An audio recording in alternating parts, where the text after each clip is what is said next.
Hello once again. My name is Jay, aka Lord Gazumba. Welcome to another edition of Gabbin at Lord Peaks Haven. I was supposed to have a guest slash assistant on this one, but with Father's Day festivities going on, he's probably running a little late, so he may jump in at any time. But I figured we'd run with this and see where we're going to get.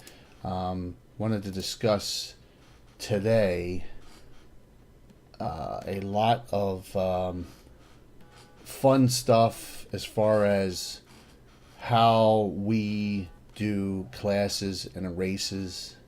And I got a cat coming in. Hold on one second. Come on. Kitties. That's funny. That's entertaining. Got him out. Don't want him jumping all over the place. So, I lost my train of thought. Here we go. We've been playing for a long time. Excuse me on starting how awkwardly I've started here. It's a lot of festivities with Father's Day weekend. You can see I got a couple days of scruff here. I haven't shaved. I'm a little out of it mentally here, but we're gonna give it our best shot. So we've been playing for a long time together, my group. Some of the players have been playing with me since 1980-81, so we're going with about 38 years. And we're playing a first and second edition hybrid. So what does that mean as far as how do you keep the game fresh? How does, well, you only got so many classes. What do you're doing retreads or whatever. Well, I've let my players and some of my creativity and some of the suggestions in some of the other publications, we've put it all together and we've run a large amount of, I wouldn't say, optional classes that seem to work, and it still grows to this day. I mean, we put in multiple classes. We've just added a few in the last couple of years. So what I wanted to do today was really go over what those classes are. And how they're tied in, with first and second edition rules. There were certain races that had you couldn't be a certain class if you were a certain race. We hold to that. The class level limit cap with races was something we kind of eliminated. We didn't see a need for it with the way we play. So I have just completely eliminated the cap limits. It's something that just doesn't. I know it was to make humans maybe more powerful, or just, they were worried about everyone multi-classing, and we haven't had that issue. And I know with the later on editions, you can be any race and any class. For us, it just, that was something that, we like to keep it so that there's a limitation on who is. As far as race goes, we don't have any known paladins running around, or halfling barbarians, that kind of stuff. It's just in our campaign, it wouldn't make sense. Being a traditional old school Greyhawk, really going back to the roots, and we've always been there with Greyhawk. It's been a great ride as far as continuing that. Right up to this day. So let me just talk about a little bit about. I got our master card here, and that's in our. If you ever look at our gaming in the background, you'll see I have like a Bible of rows of. This one's our classes and races book. Within this is the front page. Inside, it's a cross-reference chart, and it shows. What we have as far as across the top here, you have your human category, half elf, And you have Gray Elf, and that ties in with High Elf as well for us. Dark Elf, because that Dark Elf fad that started in the late '80s through modern days. We don't have anywhere near as many as we used to, but we still have a decent amount of Dark Elves. Sylvan Elf, and then our specialty Wild Elf. Then you have Mountain Dwarf, and that includes Hill Dwarves. Then you have Surface Gnome, that includes Deep Gnomes. Halfling, Half Orc, Half Ogre. This list is, and I counted it, and there's one on here that's an NPC only, but there's 40, not counting that one, there's 40 different classes we have in our game. So with that, it provides for a lot of variety, a lot of different play testing abilities. We go out and I'll try a class and we'll play test it for a year or two, and a lot of worries about balance, worries about power gaming. Yeah, it's something that you just got to look at and just continually tweak things. So if you notice on some of these, they have a tilde symbol. The tilde symbol signifies that before a character is made up from scratch, that I'd like them to get pre-approval for me to play the class, because I want to hear what the reasoning is behind it when we create new firsts.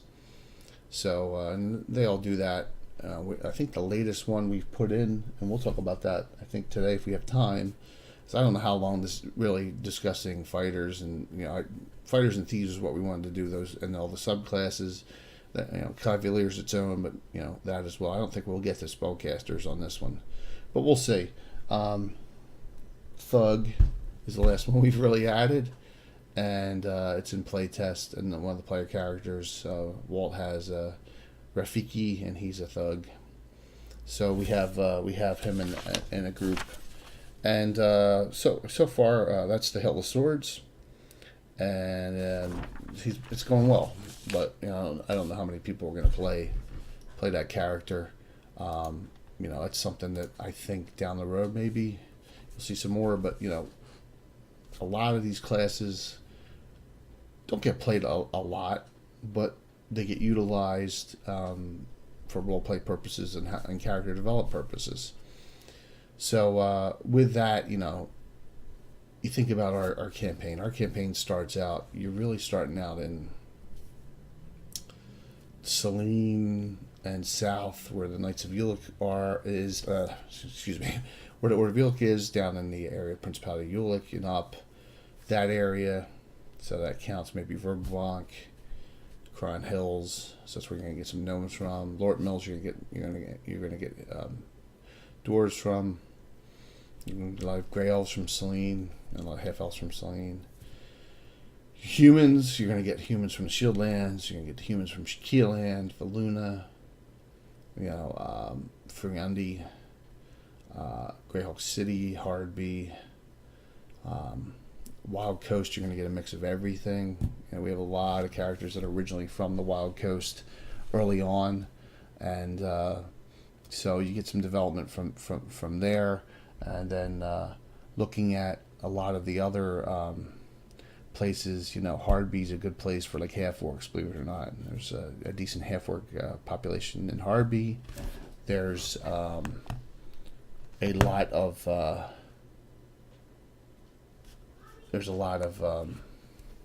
half orcs in the Wild Coast. There's a lot in the Pomarge area. So, and half ogres, it tends to be another thing where it's based on the character development. Where they want to come from. We see dark elves, we just say Underdark for the most part. And there's a lot of spots in the Greyhawk where the Underdark meets the surface air lands. There's the general ones everyone knows in the Steris Geoff area. Excuse me, but we've developed a couple other ones. So as far as initial character development, you have you choose your race and you choose your background, and then roll up your stats and see what it fits into a class. But a lot of times, these guys, my players, will want to have a class picked ahead of time. And then I'm like, hey, that's fine. Roll up your stats. Then we'll tailor it. Do some positives, do some negatives, and set up what you want to play. So that works real well. We have a decent amount of, really trying to suit what they want to play on, and so I let them run with it. The thing about DM is you need to know when to be flexible, and not be a hard ass, and say no, you can't hear your stats, or you can't do that with your stats. You gotta work it in. So our next group, for example, our next new sets of firsts, whenever we do them, is going to be right along the Jewel River, Principality of Ulick, to the Pomarge, to the Sus Forest. And we're going to start in that area. And they're starting to come up with ideas already, and whatever class they want to play for each of these characters, no problem with it. We try to make sure we have a blend of classes across the board, so that we make sure that everyone we have the bases covered, because you don't want to go into a group without a healer. You don't want to go into a group without some kind of spellcaster, and you want to make sure you have your combat covered, and that tends to work. You just need to make sure that each, we have some flexibility, and that's another reason why I tend to put NPCs into the groups, and they tend to be backup characters, triple class fighter, cleric mage, fighter mage, sometimes some crazy things, but something that will supplement whatever the group has, so that we have the classes covered. So you want to have a balance. I mean, the game's all about balance. The game is about making sure you have a party that'll work for whatever situation you throw at it, but will not be completely crazy. A party with 12 spellcasts, 12 mage types, it's just not going to work. You want to have your combat and your healing and your thieving, and there's all offshoots on that. And so that's what I wanted to discuss, is go over categories of classes, and then tell you where we found the subcategories, maybe a character or two in our campaign, and where they are. So let's start off with fighters. And everyone knows the base fighter is a great class. Absolutely. There's so many things you can do with it. In our campaign, a fighter class tends to be a multi-class deal, but not all the time. Fighter's the stepping point to the old bard, where you go fighter, thief, bard. Fighters tend to be dual class humans, but you tend to get fighters that just stay fighters. So what we've done with that is, if you're a straight fighter, and by the way, not a multi-class fighter, but a straight fighter, and that'll count dual, because you started off just as a fighter. You get 3 weapon specializations. One of those could be double, so it would take up 2 of them, but you can have 3 singles if you want. You get multiple attacks off of that. So at first level, you can start off with 3 attacks every 2 rounds. Our proficiencies work where it's weapons and, you could say, feats have been hybridized into and we'll go over that someday in the near future, where we have, we call them proficiencies, but it's basically feats and weapon slots merged together into one system. So they start with 4 and they get 1 every other level. 3, 5, 7, 9. They build up. So if they're straight fighter, they can get specializations. And at 4th level, we purloined this from probably World of Warcraft. They get a battle shout, which is a 10-foot radius. They can use that as a free action rate in combat. Gives everyone within 10 feet of them a +1 to hit, or a demoralizing shout, which is a -1 within a 10-foot radius. Stacks with bless, stacks with prayer, and any other bonuses or negatives. At 8th level, that becomes +2 and -2 for the battle and demoralizing shout. So kind of try to differentiate the straight fighters from other classes, and it worked. It works well. A lot of times our straight fighters forget to use it. You get to use it 3 times per day and it lasts 1 round per level. You can't use another shout until a turn has elapsed from the previous one. So it works as far as giving them an enhanced ability over just being a fighter with a weapon. So onward to all the subclasses now. Okay, now we're going to have this list here, and we're going to go all the way down here to this shield thane, and we're going to skip knight for now. We'll talk about knights in another time, because they're kind of a hybrid between a fighter and a cleric. And we'll get to them. I think they deserve their own whole subtopic. So Rangers are a base class. Have always come out and have always been. Oh, by the way, fighters. I'm sorry. Some great fighters in the campaign. All right, so old school. Duke Wilborn of Selene's a fighter, straight, 20th level NPC. Schlim Emil, he's a Mountain Dwarf, 13th level fighter, Dwarven. He holds Servant of Clangeddon. Sometimes we can go over that in another. He has a Battle Axe of Sharpness. The other times, he's one of my player characters. Walt. That's one of his best characters. And then there's a lot of multi-class fighters. Lord Gazumba himself is a fighter cleric mage of levels 11, 12, 12. And his best friend Hawk is 12, 14 fighter thief. So old school characters. So they don't neither of them has specializations or anything like that. Sorry, so now back to Rangers. I think it was around the 3rd edition when it came out. Rangers kind of went a different direction, and I think people were bored with them. But Rangers have a lot of great abilities if you really look into, deep into the class. So what we did was we saw the 3rd edition stuff coming out with all the new, prestige classes and all the new abilities. We kind of merged the Ranger in. So there's the old school Ranger and the new school Ranger, but it's in the same class. So as far as the old school Rangers, armor, shield, weapon, bow, tracking, hiding, can't hide in shadows, move silently with heavy armor on. But if they go with a lighter armor, studded leather or lighter, then they get the dual wield. They get two-fisted. We call it two-fisted fighting. Two-fisted fighting proficiency free. It gets enhanced up at 9th level. We give them spell ability now at 4th, not at that 8th or 9th level. Just druid, but they can take if they worship a deity who's. We have a developed specialty druid list, and there's very few of them. Alana, Serenos, Irvan Elisir. No, the tree, whichever one the tree is. I'm sorry, my brain is fried for Sylvan Elves. Then they can pull from that list instead of the druid list, but they start getting spells at 4th level. They have enhanced favorite enemies as well. They get enhanced enemy. The first one's at +2 to hit, and then +1 point of damage per level.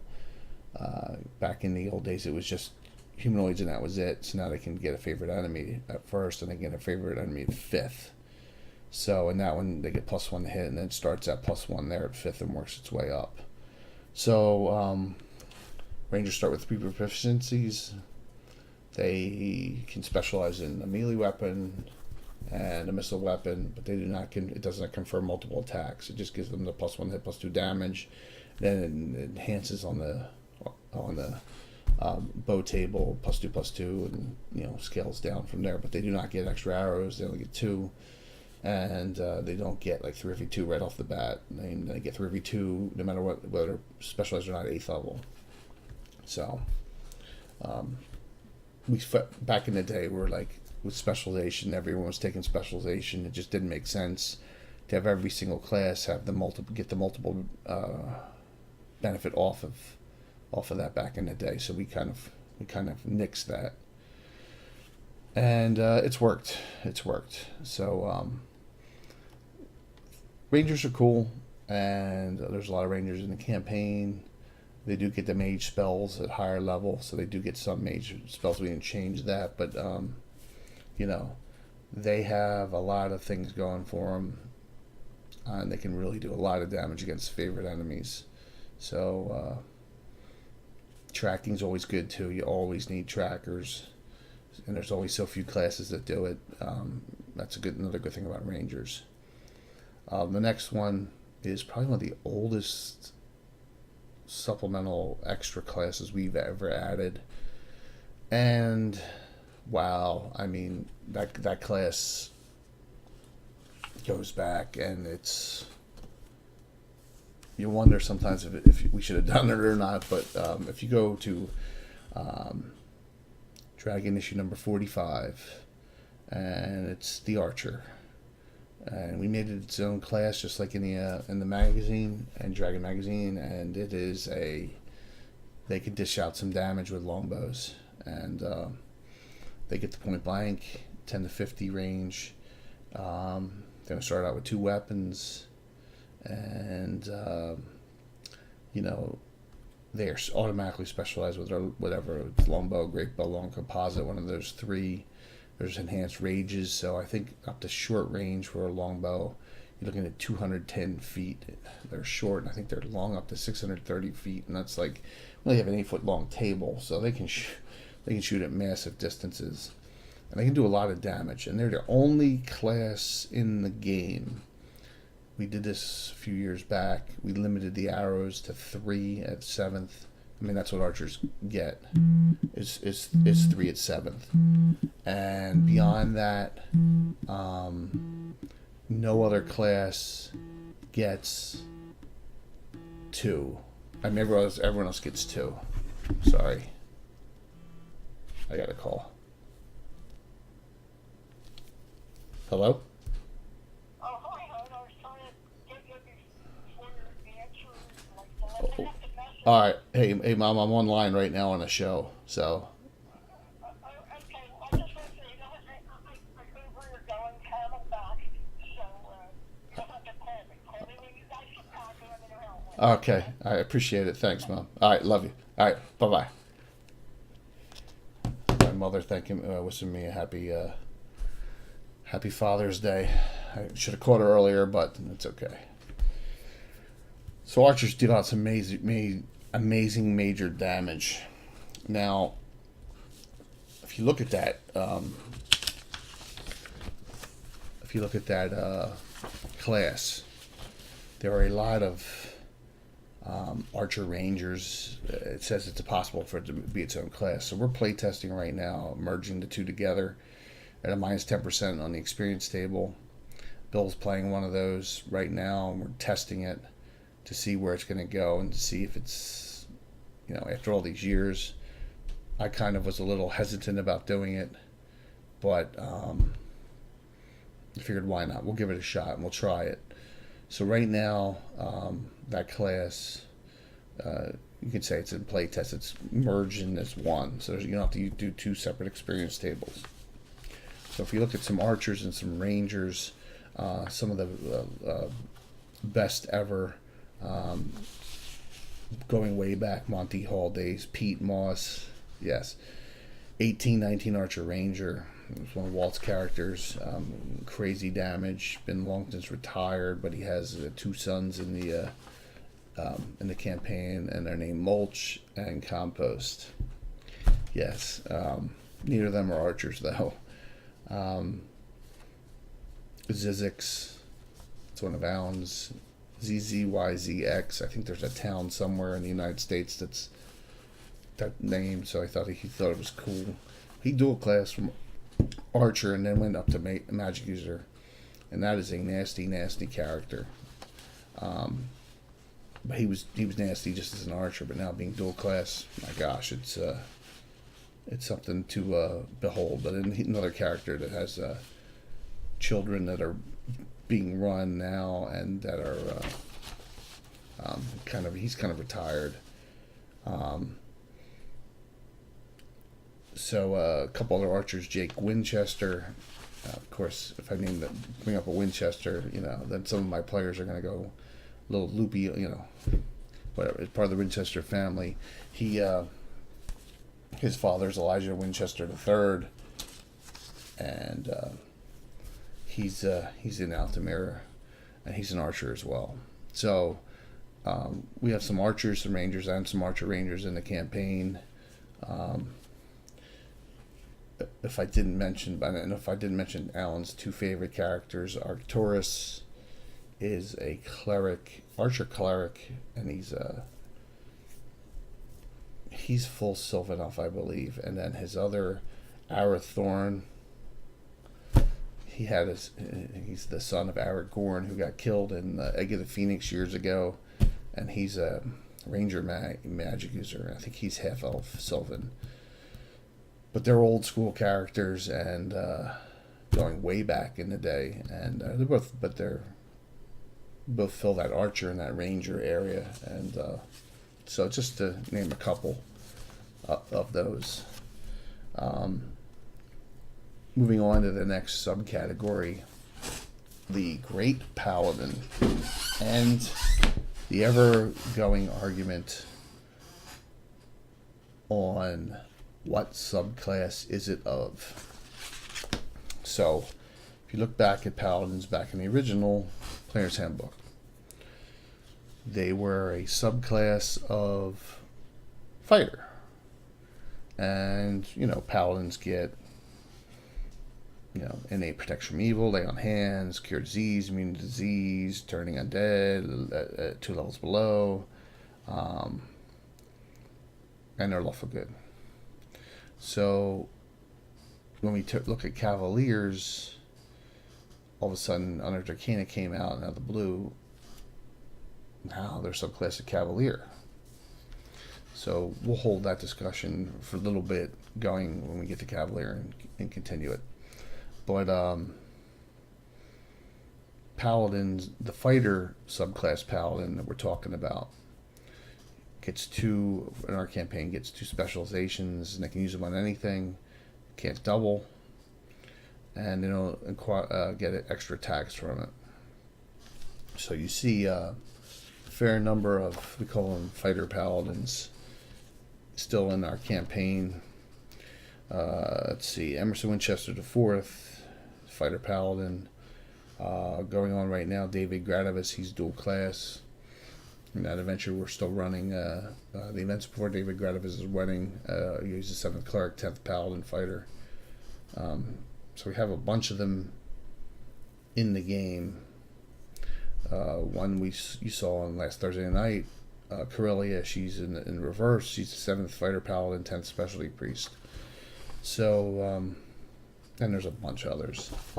But your good old-fashioned paladin kind of disappeared in like the 83 and on because of the Undead Arcana, but we'll talk about that in a little bit here. But off of Paladin, we got 2 more subclasses, and I love them both. The first, and I will admit, there's a bunch of them we ripped off from, or got the idea. Let me say that better, from Baldur's Gate 2, which was one of the best RPG computer games out there ever. Was the Inquisitor. Now, cool thing about the Inquisitor, it's not just lawful good, it's any lawful. So you see lawful neutral Inquisitors, which are perfect in our campaign, and even lawful evil Inquisitors. Because, hurting someone, maiming someone to get an answer about something, that could be considered a lawful evil act. So, but the Inquisitor class is a subclass of Paladin, the fighter aspect on it. Some differences: they lose all spell casting ability, whereas fighter paladins get clerical spells at 4th. They lose that. They lose turning of undead. Then they lose curing disease. Now they're immune to disease, but they can't cure other people's diseases. But in turn, they get immune to charm. They get detect lie. They get true sight, which is pretty fantastic. They can smite. It depends, chaos or evil or good, depending on what their alignment is. And most of all, they can cast Dispel Magic a certain number of times per day, double their level ability. So they are the anti-buffer character. So if you have a cleric who's all buffed up and he's 12th level, and you have a 7th level inquisitor come up, he's casting Spell Magic at the equivalent of 14th level. Inquisitors are a very fun class.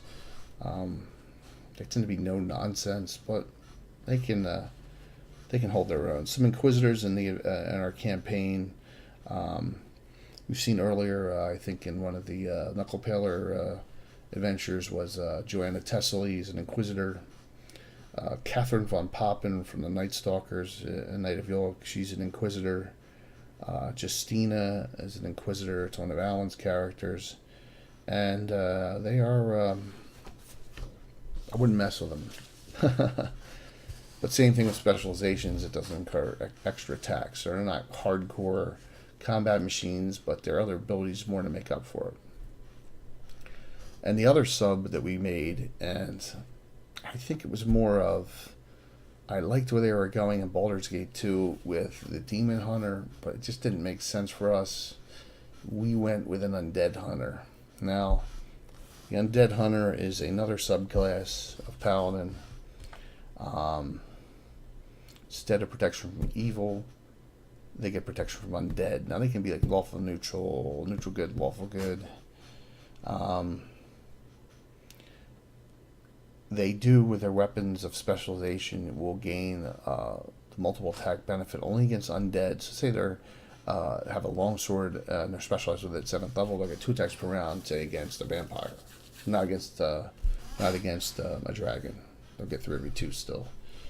They get the Smite and Dead ability, and they get spell-like effects up through 9th level. They get 1 every level. They can cast once per day.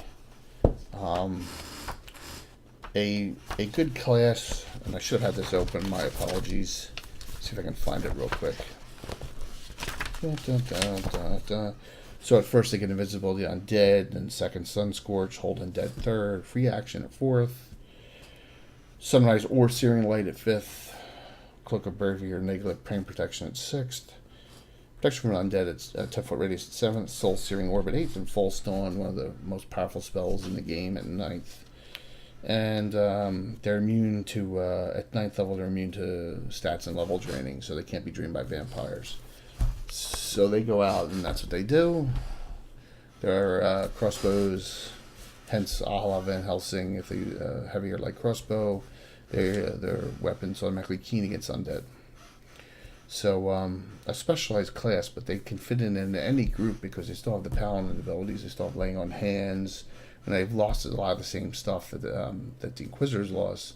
They're still good in any campaign. So a few Undead Hunters that I'm aware of. Samanda Crakesbone. That is Corellia Crakesbone's daughter. And she's with the Iron Brigade, but Samanda's in the Omega Patrol. She's an 8th level Undead Hunter. Sean Yanner, all the Defenders, an Undead Hunter. It's one of Mark's. And there are a couple other lower level ones that are in here in the campaign. I haven't mentioned a couple others. I'll do it as soon as we get to Cavalier about a threesome of characters. It'll make sense in a little bit. So there's 3 subclasses, and it really, in the Paladin realm, makes it a lot of variety. You don't have to just play your old school Paladin. I'm lawful good, and you got a little bit more flexibility, particularly with the Inquisitor, because you can actually play. Our group, I really frown against playing evil characters, but you can play a nice hardcore lawful neutral, my way or the highway Inquisitor. So there's some multitude of possibilities out there. All right, so if we keep on moving on to some classes that are, if you notice here, if we go here to Guardian, you go all the way over here. Guardian is halfling only. Guardian's out of Dragon number 129. we fleshed it out just a little bit more. They do get four weapon proficiencies. They get pluses with their short sword as they go up to ninth. We added they get +3/+3, so it's equivalent of being double specialized. They don't get extra weapon attacks from that, but they tend to be always almost those two-fisted fighters. They do get customized specific spells. It is a campaign-centric character. They can be lawful good or lawful neutral. Most of them I see are lawful good, but we've had very few guardians in the game, but maybe 2 or 3. Spooter Paddywhack is one I remember, and Aubrey Thorngreaves is another one. One's lawful good, one's lawful neutral. But if you want a little variety on characters, and you want to play halfling, it's a cool class. So, going on to the next custom class we have. If you see this, goes all the way across here. The Shield Thane is a Dwarven only class. Now, I'd say it's the most similar to, I don't know, a Dwarven Defender type, but you could call this your old for a tank character. I'm going to give credit where credit's due. This was created by one of my ex-players, the other Bill. It has some abilities where it has a shield bash at 7th. So you're looking at almost like a weapon, battle axe shield bash. They do fight with shield only. They have to fight with shields. They don't fight with two-handed weapons. If they fight with two-handed weapons, they get severe penalties. They have a taunt. And from that taunt, they can pull in other characters within 10 feet, so they're getting attacked. We worked on that taunt to make it so that now it's a proficiency ability can be taken, and we've incorporated a mass taunt where you can actually get up to 3 now. So in the tabletop game, it's a huge ability to have to pull, to help out with someone, and it works. Another thing that we found that works well for our play style. This character class has been very successful. We have a fair number of Shield Thanes. All of them are like lower level because they've been brought up from first over the last 10 years of gameplay, I'd say. So I don't know if we have any in the Knighthood at all, but but they're in a lot of adventuring groups, and Durar's one, and I think we just are doing an upcoming group that has another one in it. I think of 5 or 6, but they're good characters. They really blossom at 7th when the shield bash can actually do a stun. So I'd say it's been a successful experiment on a class to make it just a little different if you don't want to play just a normal Dwarven fighter. But once again, it's more of a campaign specific thing, and a lot of our players, they have a reason for being that class. But there's no better character to go in if you're a damn the torpedoes, dual-fisted or fighter, and not worried about armor class, and having a shield thing at your side taunting your enemy off you. So it works. Kind of like in the old WoW days, the tank and the DPSers are just, I don't want anyone on me, so not to say the taunt always works, but it's something that a lot of players are thankful that certain characters can do that. So last but not least in the fighter subclass, and it's down here because it's been a special class for years, is the good old, and this is right out of Dragon 73, some minor changes, the Duelist. Now the Duelist can get out of hand if you let it, and when we first brought it out, and I'm talking it's got to be 20 years ago, we were having problems with high strength duelists that were doing crazy amounts of damage with a weapon in each hand. Well, you gotta take duelists for what they are. Duelists are not going to be hardcore high strength fighters. They're more of a finesse type fighter. Some cool things duelists get, and they tend to be very chaotic too. So but there are player characters who have duelists, and duelists are in the campaign. There's a lot of NPCs that are duelists because they can train and give player characters offhand bonuses once in a lifetime in secondary hand with a special weapon. So there are different schools, and there are different player characters who take advantage of that in the course of role playing. Duelists, they get multiple attacks starting at 5th. So if they're doing 3 every 2 in every hand, that's 6 every 2, 2 then 4, 2 then 4. You get the idea where how they can do a lot of damage. They get armor class bonuses as they go up against weapons. They get a combat bonus, which is equivalent to a specialization. It scales up, but it's in both hands. So whatever weapon they have and they're proficient with, they're technically specialized with it as well. So they tend to take weapons in those proficiency slots because they can get even a further bonus if they're fighting someone with the same weapon in either hand. So you see, a lot of weird combinations. Longsword epee, rapier epee, rapier short sword, scimitar, scimitar short sword, scimitar dagger. Because of that, they get one off in their two-fisted fighting penalty in their secondary hand. They get a resistance to fear, and they also can parry the death blow. It's an ability that only gets used right at the end of a combat, but we had a Cavalier. Listen to me. We had a duelist just recently save himself from death by parrying the death blow in an attack. So you really need to be careful if you want to bring a duelist into your campaign that you do not want to have an 18/00 strength duelist in your campaign. Trust me. 17, 18 / up to 50 works, because another thing we do in your secondary hand, you get half your strength damage. So for example, if you have 1850 strength and you're +1 to hit, +3 primary, secondary hand, it's half round down, so you only +1 hit, +1 damage secondary. That eliminates a lot of that mass damage. So some noted duelists, and I'm probably going to get beaten for this, but let's start with the greatest duelist in all the world. His name's Gilliam. He's got a school in Altamira.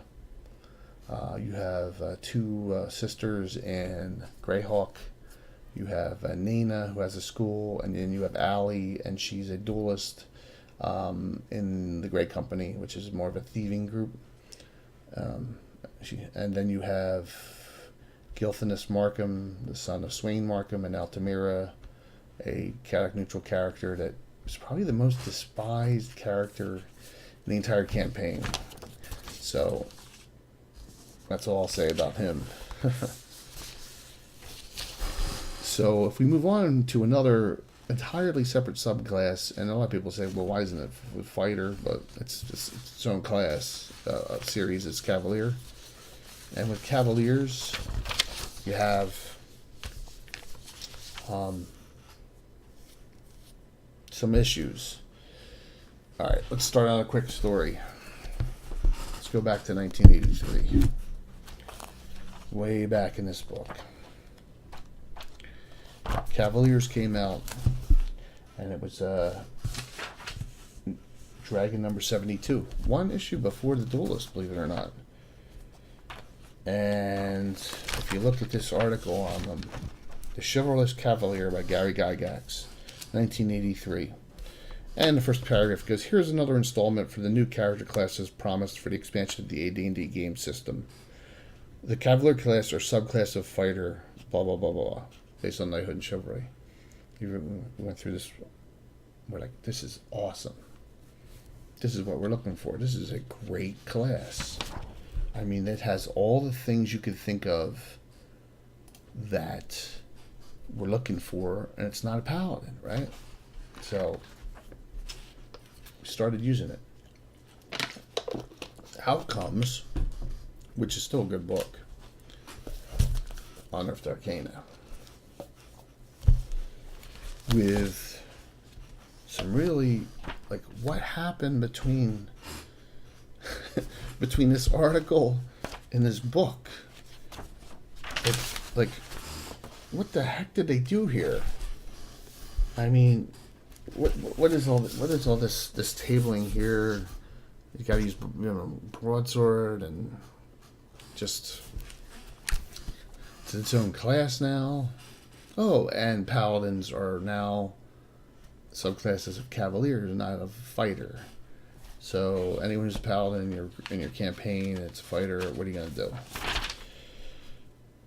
So we were disappointed, to say the least. And for, I don't know, 5 to 10 years, we used this, and we're like, this sucks. So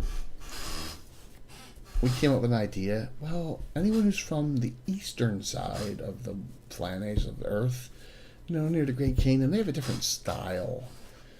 So they can use this, the Chivalrous Cavalier article, instead.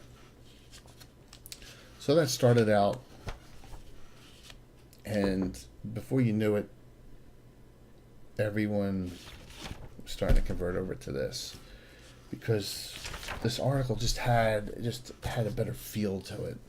It gave it more flexibility. It was, I don't know if it was Gary Gygax got overruled and that started the end of things with him and TSR or whatever, but it was what they did in Arcana we just thought sucked.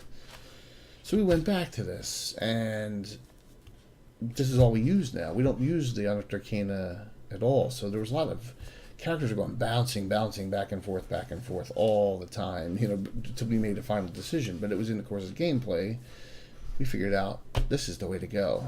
So this article is our, like, you know, and it's in this book. It's our Bible for Cavaliers.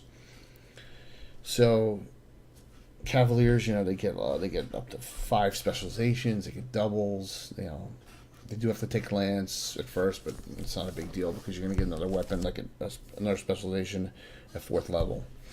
You know, with another weapon. So you know, they get to use armor, and we have it so that if you're Cavalier, you get better movement rates with plate mail and field plate, which is kind of neat.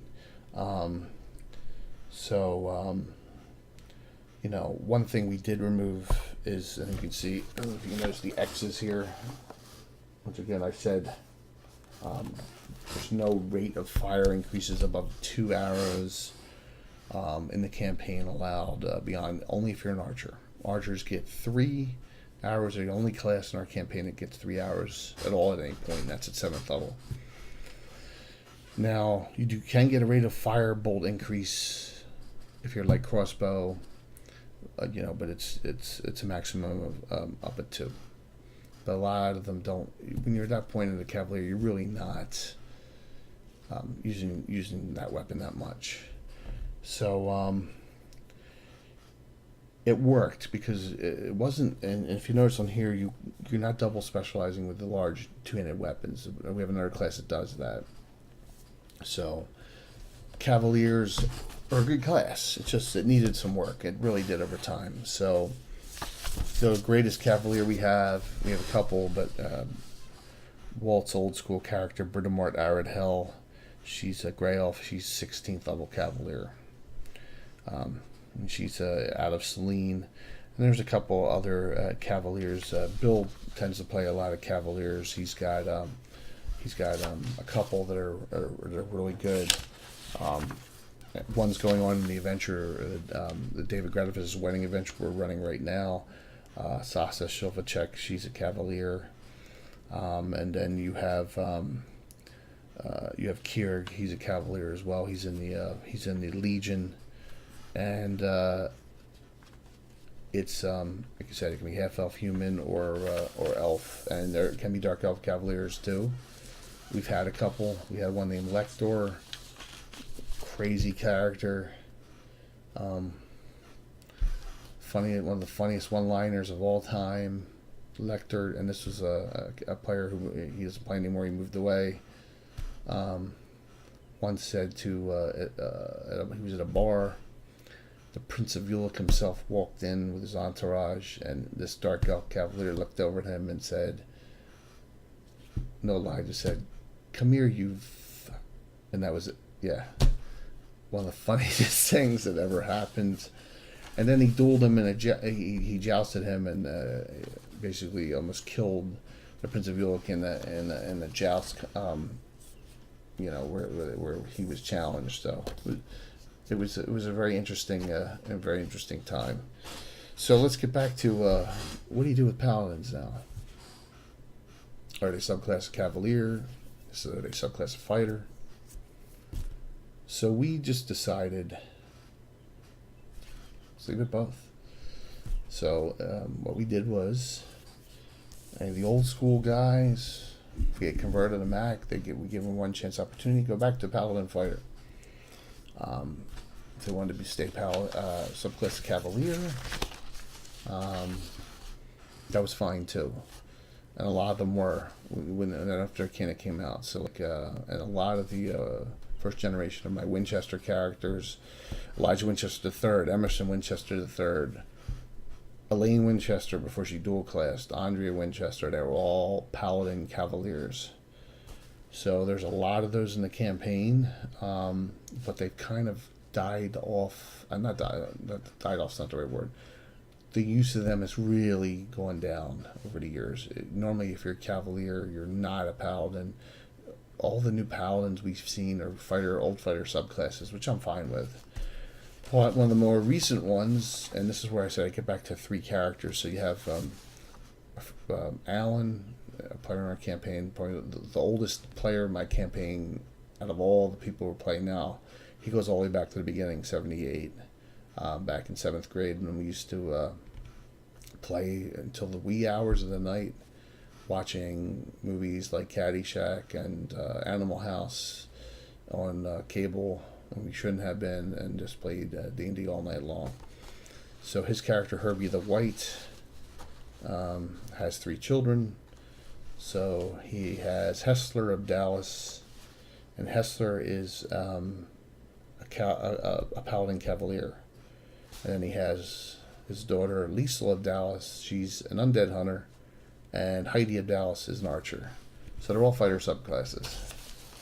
Okay, and they're all fairly young. They're all in their 20s. So that next generation just really started. But so going back, we have a lot of, he's got a lot of those fighter subclasses, and they've all worked for him. I think but Hessler, I think, is one of the last Paladin Cavaliers I remember coming up in the campaign. So continuing on Cavalier, the next subclass. So you have Paladin as one in Cavalier, is the Saxon. Saxon was created by Bill, who was supposed to be on tonight, but must have gotten tied up with his in-laws or his parents for Father's Day. It's called the Saxon, SAXEN, but it's a footnote. So with the Saxon, the main difference between the Saxon and the Cavalier is the footnote is not a mounted combat character class. Here it is. Da-da. But they can double specialize in 2-handed weapons, pole arms, 2-handed sword, saddle sword, great mace. They're allowed to do that with one of their weapons. They also get they get defensive training automatically at a certain level. It knocks their armor class down the spot.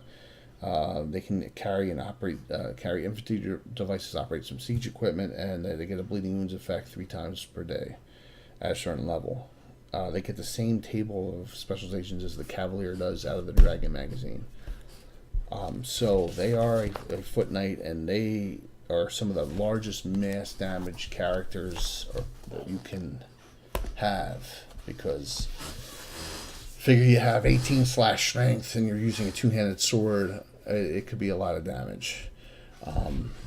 We have a couple in the campaign. It's so new that I don't know if we have any that have really made it up to a high level, but Bill has one, and it's his name is Styre. He's in the Windborn, and the figure is actually the mountain figure from Game of Thrones. So it's like this. The guy's huge. And Alan has one in the Reborn group called Angus McCracken. So he's a Saxon as well. I think there's one other one in another low level group coming up. So it's really just an early test, and our play test goes 5 to 10 years. So, but it's going well so far. But they can mass damage it out really quickly. So the final, I should have kept this book out. I'm being an idiot. The final is it's out of a Dragon magazine, Dragon 114. It's the Elven Cavalier in the Cavalier subclasses. And the Elven Cavalier was our answer to, how do I put this? Why would a Grey Elf be a Cavalier, human Cavalier type? And this article by this gentleman, Chris Booth, solved that issue. They have some different abilities than the regular Cavalier. Now, there still are a lot of elves and half elves that are the regular Cavalier, but there's a couple that use the Elven Cavalier template. The Elven Cavalier template's different because you're going a fighting style longsword dagger, and you also are short bow. So you get specializations in your longsword and your short bow. They scale up as you go up in level. You tend to wear Elven chain or some kind of Elven armor over your hardcore plate. You want more maneuverability. You get you can shoot arrows at half rate while mounted. So it's a character class that it's used infrequently, and I'm surprised because I think it's a real good class. But 40 classes and always so many times. I mean, it's understandable. The highest level Elven Cavalier that came up is an NPC named Katera. She's in the Legion. I think she's like 10th level, and works with Kierig, who's a regular Cavalier. He runs the Legion, and that's Bill's character. And they're both nasty in their own right. So another subclass of Cavalier. So you get your idea on the fighters and Cavaliers, and man, I can see the time's almost all gone already. But I appreciate everyone watching, and you can always feel free to ask me any questions.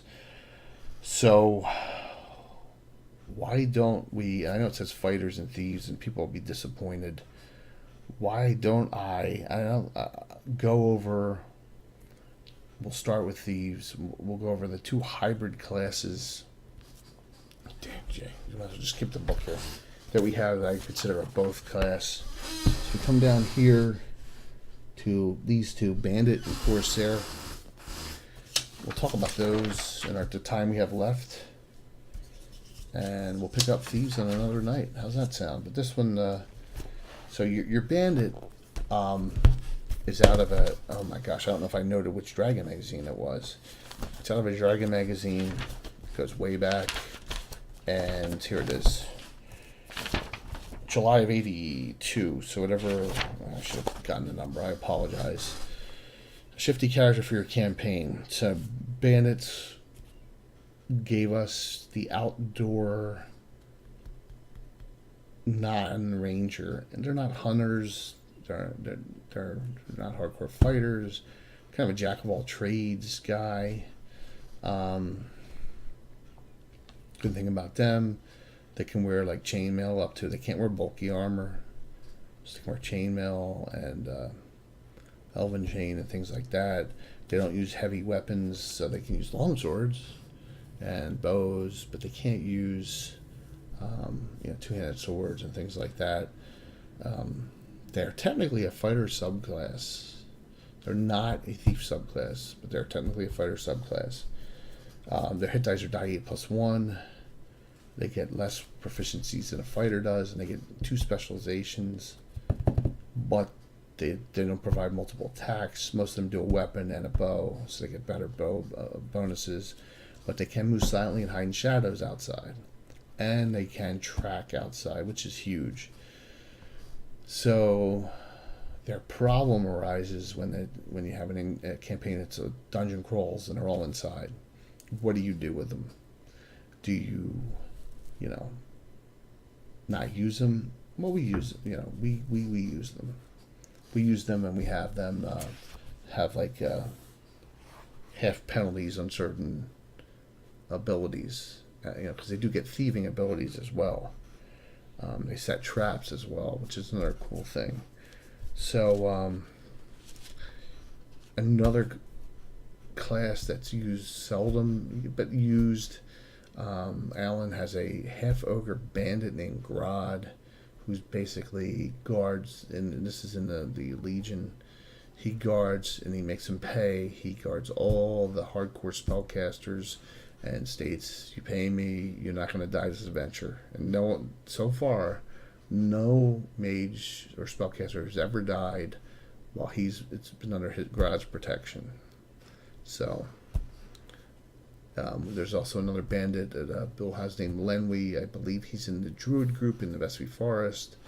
And he is much more on the bow side than the melee side, but once again, he's an elf, and he does a lot of moving and hiding and shadow silently and things like that. So the character class is used a little bit.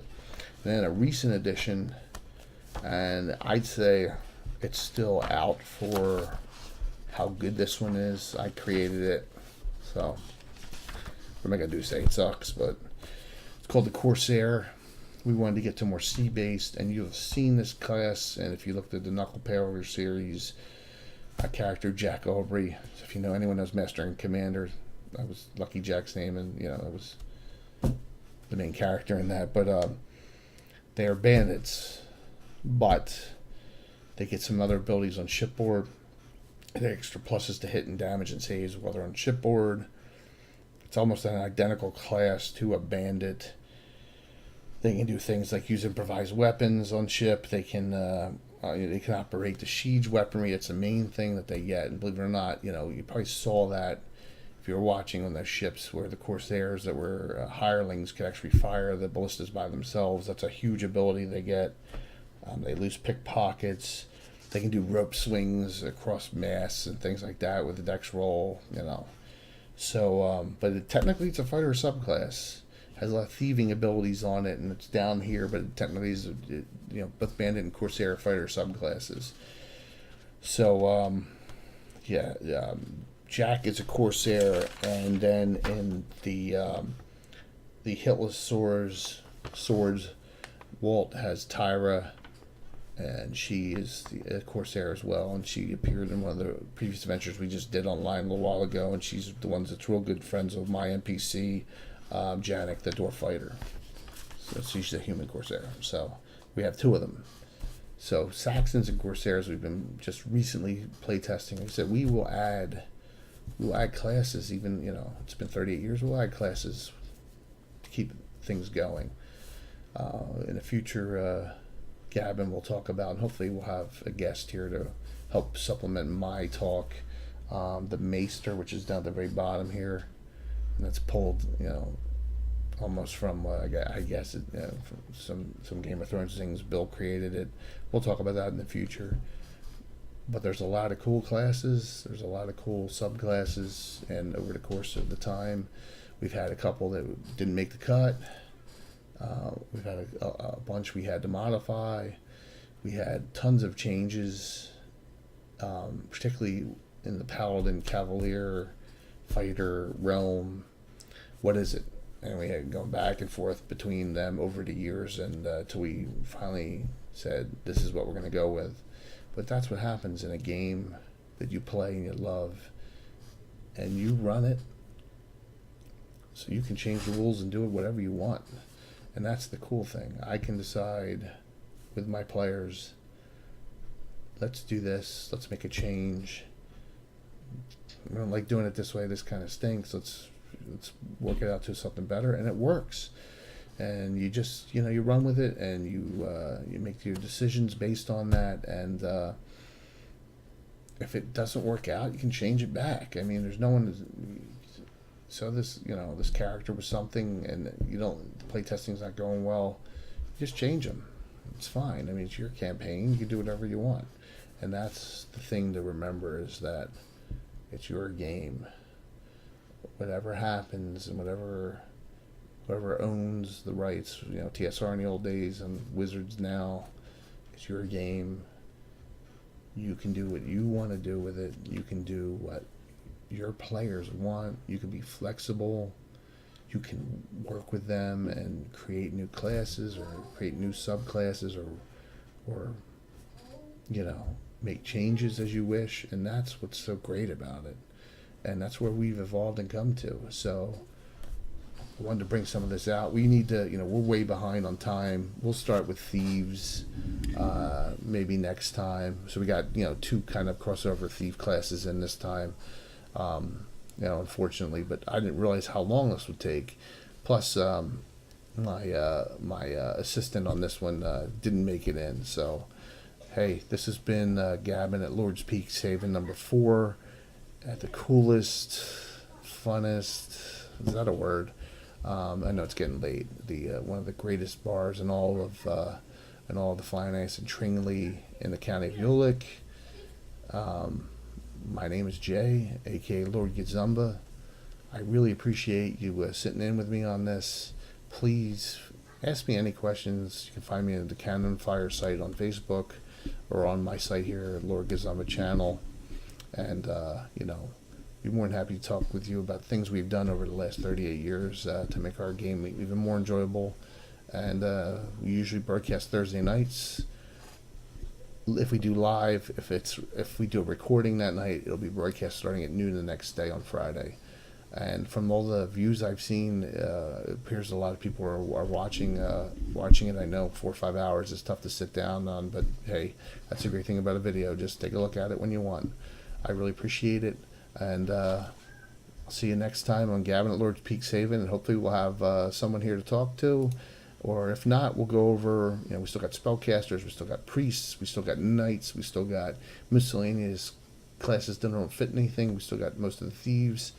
So I'll be talking with you soon. Thanks a lot.